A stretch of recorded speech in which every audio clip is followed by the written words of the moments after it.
ప్రియమైన వాళ్ళరా, ప్రభు యేసుక్రీస్తు నామంలో ఈ ఉదయకాల సమయాన మీ అందరికీ నా హృదయపూర్వక వందనాలు తెలుపుకుంటున్నాను. ఈ రోజంతా కూడా మీరు చేయబో అన్ని విషయాల్లో దేవుని హస్తం మీకు తోడై ఉండి మీకు జయాన్ని కలుగజేయును గాక. రోమా పత్రిక 1వ అధ్యాయం 17వ వచనంలో సెలవిస్తుంది, తన విశ్వాసము వలన నీతిమంతుడు జీవించును అనేటువంటి మాటను మనం చదువుతున్నామండి. ప్రియమైన బిడ్డలారా, ఒక వ్యక్తిని జీవించేది ఏదంటే అతడు దేవుని మీద, దేవుని యొక్క మాట మీద, వాక్యం మీద ఉంచేటువంటి విశ్వాసము ఒక వ్యక్తిని బ్రతికిస్తుంది అనేటువంటి మాటను ఇక్కడ మనం చదువుతున్నాం. ప్రియమైన బిడ్డలారా, లూకా సువార్త 7వ అధ్యాయంలో ఒక శతాధిపతిని గురించి మనం గమనిస్తున్నామండి. ఈ శతాధిపతి యూదుడు కాదు, ఒక అన్యుడు. ప్రియమైన బిడ్డలారా, బలహీనతగా ఉన్నటువంటి తన దాసుని యేసయ్య తన ఇంటికి వచ్చి స్వస్థపరచాలని ఆయన్ని పిలవడానికి, ఆహ్వానించడానికి కొంతమంది పని మనుషులను ఆయన పంపిస్తున్నాడండి.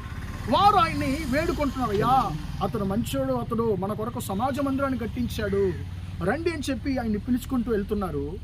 ప్రియమైన బిడ్డలారా, యేసయ్య ఆ పిలుపుని అంగీకరించి ఆ యొక్క శతాధిపతి ఇంటికి వెళుతున్నప్పుడు మళ్ళీ అతడు ఏమనుకున్నాడో కానీ తన పని మనుషులు ఇంకా కొంతమందిని పంపిస్తున్నాడు. ఆయన అంటున్నాడు, అయ్యా మీరు బాధపడకండి, నువ్వు బాధపడొద్దు, నా ఇంటిలోకి అడుగు పెట్టడానికి నా ఇంటికి అర్హత లేదు, నువ్వు నా ఇంట్లో అడుగు పెట్టడానికి నా ఇంటికి అర్హత లేదు, నేను నీ ముఖాన్ని చూడడానికి నాకు కూడా అర్హత లేదు, కాబట్టి నీ మాటను పంపయ్యా, నువ్వు రావద్దు, నువ్వు రానక్కర్లేదు, నీ ఒక్క వాక్కును మాత్రం పంపించు, అప్పుడు నా దాసుడు స్వస్థత పొందుకుంటాడని చెప్పి అంటున్నాడు. ప్రియమైన బిడ్డలారా, అతడు దేన్ని విశ్వసించాడంటే, దేన్ని నమ్మాడంటే దేవుని యొక్క మాటను నమ్మాడు, దేవుని యొక్క వాక్యాన్ని నమ్మాడు, ఆయన వాక్కును నమ్మాడు.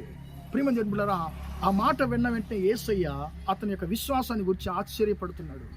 ఆశ్చర్యపడి తను వెంబడించే వారిని చూసి, ఇశ్రాయేలులో కూడా ఇలాంటి విశ్వాసాన్ని, నమ్మకాన్ని నేను చూడలేదని చెప్పి అంటున్నాడు.